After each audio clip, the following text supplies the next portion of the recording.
أشهد أن لا إله إلا الله وحده لا شريك له وأشهد أن محمدا عبده ورسوله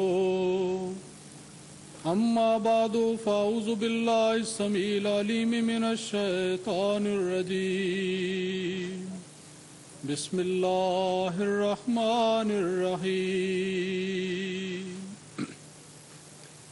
صاحب صدر اور سامعین کرام، آج کی اس مجلس میں خاکسار کو سیدنا حضرت مسیح موعود علیہ الصلاۃ والسلام کے ایک جلیل القدر صحابی حضرت ڈاکٹر مفتی محمد صادق صاحب رضی اللہ تعالی عنہ کی سیرت کے بارے میں کچھ باتیں عرض کرنا ہے۔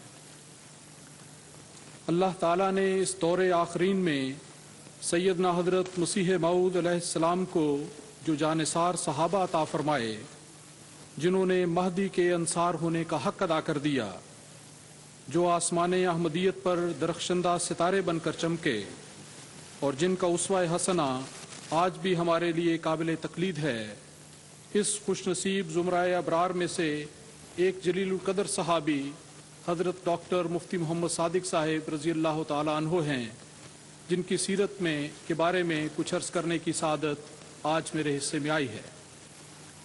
یہ بات یقیناً میرے لیے ایک بہت بڑا اعزاز ہے، لیکن اس موضوع پر لب کشائی کرنا کوئی آسان بات نہیں، اس لیے کہ خود حضرت مسیح موعود علیہ الصلاۃ والسلام نے حضرت مفتی صاحب کے بارے میں ایک موقع پر فرمایا تھا، اور میں حوالہ عرض کرتا ہوں۔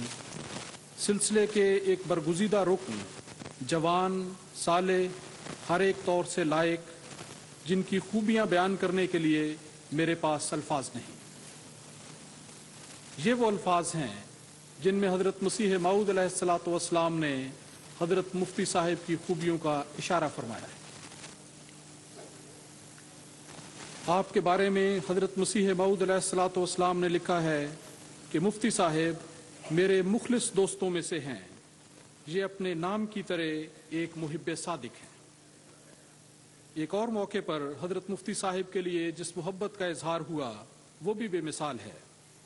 ایک مرتبہ حضرت مفتی صاحب کی والدہ نے حضرت مسیح موعود علیہ السلام کی خدمت میں آپ کی بیماری کی خبر دی اور دعا کے لیے عرض کیا، تو حضرت مسیح پاک علیہ السلام نے آپ سے مخاطب ہوتے ہوئے فرمایا، ہم تو ان کے لیے دعا کرتے ہی رہتے ہیں، آپ کو خیال ہوگا کہ صادق آپ کا بیٹا ہے اور آپ کو بہت پیارا ہے، لیکن میرا دعویٰ ہے کہ وہ مجھے آپ سے زیادہ پیارا ہے۔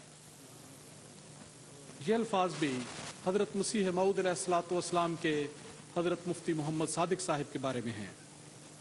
حضرات، مسیح پاک علیہ السلام کے اسی پیارے اور راج دلارے کا مختصر تذکرہ آپ کی خدمت میں پیش کرتا ہوں۔ حضرت مفتی محمد صادق صاحب رضی اللہ تعالی عنہ 11 جنوری 1872 کو بھیرا میں پیدا ہوئے۔ آپ کے والد ماجد مفتی عنایت اللہ صاحب حضرت مسیح موعود علیہ السلام کے دعوے سے قبل ہی وفات پا چکے تھے، لیکن آپ کی والدہ ماجدہ حضرت فیض بی بی صاحبہ نے 1897 میں مسیح زمان کی بیعت کرنے کی سعادت پائی۔ پاک نفس صحابہ کی دعاؤں کے نتیجے میں پیدا ہونے والا محمد صادق، جو بھیرا شہر میں اس نام کا سب سے پہلا بچہ تھا، دعا گو والدہ کی آغوش محبت میں اس حال میں پروان چڑھا کہ بچپن ہی سے قبولیت دعا اس کی زندگی کا ایک حصہ بن گئی۔ 1885 میں جبکہ آپ کی عمر 13 برس کی تھی، حکیم احمد دین نامی ایک شخص کے ذریعے حضرت مسیح پاک کا نام آپ نے پہلی بار سنا۔ یہ گویا ایک بیج تھا جو اپنے وقت پر پھولا پھلا۔ قریباً اسی زمانے میں آپ کی ملاقات حضرت مولانا حکیم نور الدین صاحب سے ہوئی۔ یہ تعلقات 1888 میں اس وقت زیادہ مستحکم ہو گئے جب آپ کے والد صاحب آپ کو جموں میں حضرت مولانا نور الدین صاحب سے قرآن کریم کا ترجمہ پڑھنے کے لیے چھوڑ آئے۔ یہ گویا آپ کی دینی اور روحانی لحاظ سے پہلی تربیت گاہ تھی، جس میں حکیم الامت نور الدین نے اور آپ کی پاکیزہ صحبت اور حسن تربیت نے بھیرے کے محمد صادق کو ایک جگمگاتے ہیرے کی صورت میں تراشا اور اس قابل بنایا کہ وہ مسیح محمدی کے دربار کی زینت بن سکے۔ حضرت مفتی محمد صادق صاحب کی حضرت مسیح موعود علیہ السلام سے پہلی ملاقات دسمبر 1890 میں ہوئی۔ سردی کا موسم تھا۔ بٹالے سے اکیلے ہی یکے میں سوار ہو کر قادیان آئے۔ آپ کے معلم اور مربی حضرت مولانا نور الدین صاحب نے آپ کو ایک تعارفی خط لکھ کر دیا تھا، جو آپ نے حضرت مسیح موعود علیہ السلام کی خدمت میں پیش کیا۔ خط پڑھتے ہی حضرت مسیح پاک فوراً باہر تشریف لائے اور شرف ملاقات بخشا، کھانے وغیرہ کی بابت پوچھا۔ اس کے بعد نماز کے وقت ملاقات ہوئی اور اگلے روز صبح کے وقت اکٹھے سیر کو نکلے۔ ان مختصر ملاقاتوں نے آپ کی کایا پلٹ دی اور سینہ صافی نور سے ایسا منور اور کشادہ ہو گیا کہ آپ نے فوری طور پر بیعت کرنے کا فیصلہ کر لیا۔ حضرت اقدس آپ کو ایک علیحدہ مکان میں لے گئے۔ کمرے میں چارپائی بچھی تھی، اس پر بیٹھنے کا ارشاد فرمایا اور خود بھی اس پر بیٹھ گئے۔ آپ کا دایاں ہاتھ اپنے دست مبارک میں لیا اور 10 شرائط بیعت کی پابندی کا عہد لیا۔ بیعت کی یہ سادہ تقریب مکمل ہوئی اور اس طرح بھیرے کا رہنے والا 19 سالہ محمد صادق محمد عربی صلی اللہ علیہ وسلم کے عاشق صادق غلام احمد کے غلاموں میں شامل ہو گیا۔ 31 جنوری 1891 کا یہ روز آپ کی زندگی کا روشن ترین دن تھا۔ اس روز آپ نے ایک نئی زندگی پائی، ایک عہد وفا باندھا، مسیح محمدی کے ہاتھ میں ہاتھ دے کر جان نثاری اور قربانی کا ایک وعدہ کیا، اور پھر آپ کی ساری زندگی اس بات پر زندہ گواہ بن گئی کہ مسیح محمدی کا یہ پروانہ، صدق و وفا کا یہ مجسمہ اپنے نام کی طرح سچا اور وفا شار نکلا۔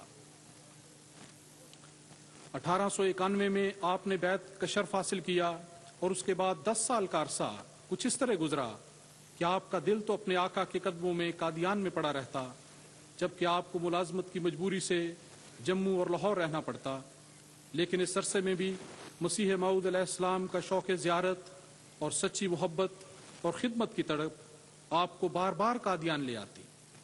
قادیان آتے تو واپس جانے کو جی نہ کرتا، جب مجبوراً واپس جاتے تو ولین فرصت میں پھر واپس پلٹ آتے۔ یہ سلسلہ قریباً 10 سال جاری رہا اور اس عرصے میں آپ نے حضرت مسیح موعود علیہ السلام کے قرب اور خدمت کی خوب سعادت حاصل کی۔ اس خوشبخت نوجوان عاشق نے اس دور میں کیا پایا اور کس کس رنگ میں مسیح پاک کی محبت و الفت کے مزے لوٹے، ان کی تفصیل کا تو یہ موقع نہیں، چند ایک واقعات عرض کرتا ہوں۔ 1897 میں آپ اپنی والدہ محترمہ کے ہمراہ قادیان تشریف لائے۔ وہ حضرت مسیح موعود علیہ السلام کی بیعت کے غرض سے بھیرا سے بطور خاص تشریف لائی تھیں۔ انہوں نے بیعت کی سعادت حاصل کی۔ جب ماں بیٹا واپسی کے لیے روانہ ہونے لگے تو پیارا آقا بنفس نفیس ان کو رخصت کرنے کے لیے پا پیادہ یکے پر سوار ہونے کی جگہ تک آیا۔ حسب دستور کھانا منگوایا گیا کہ راستے میں کام آئے گا۔ لنگر والوں نے جلدی میں کپڑے میں باندھے بغیر ہی کھانا بھجوا دیا۔ حضرت اقدس مسیح پاک علیہ السلام نے دیکھا تو فوراً اپنی پگڑی سے 1 گز کے قریب کپڑا پھاڑا اور کھانا اس میں باندھ کر اپنے معزز مہمانوں کو پورے اعزاز و اکرام کے ساتھ رخصت کیا۔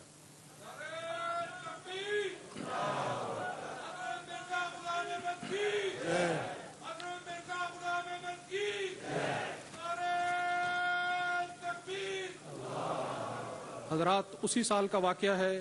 آپ لاہور سے ایک رات کے لیے قادیان آئے ہوئے تھے۔ حضرت اقدس نے خود خدمت گزار خادم کو یہ سعادت عطا فرمائی کہ وہ ایک مضمون کے نقل کرنے میں آقا کے ساتھ شریک ہو۔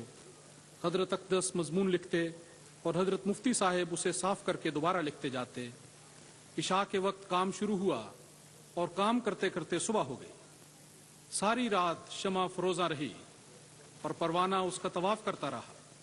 کیسی مبارک اور یادگار تھی وہ رات، اور کیسا خوش نصیب تھا وہ پروانہ، این سعادت بزور بازو نیست خانہ بخشد خدائے بخشندہ۔ آقا اور غلام میں محبت و عقیدت، پیار و الفت کے انداز بھی نرالے ہوتے ہیں۔ اس کے بے شمار واقعات ہیں۔ ایک واقعہ خاص طور پہ عرض کرتا ہوں۔ ایک بار 3 دن کی چھٹی تھی، آپ قادیان آئے۔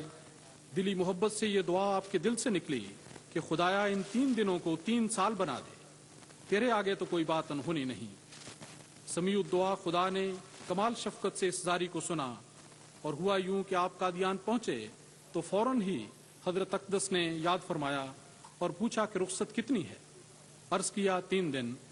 فرمایا بہت خوب،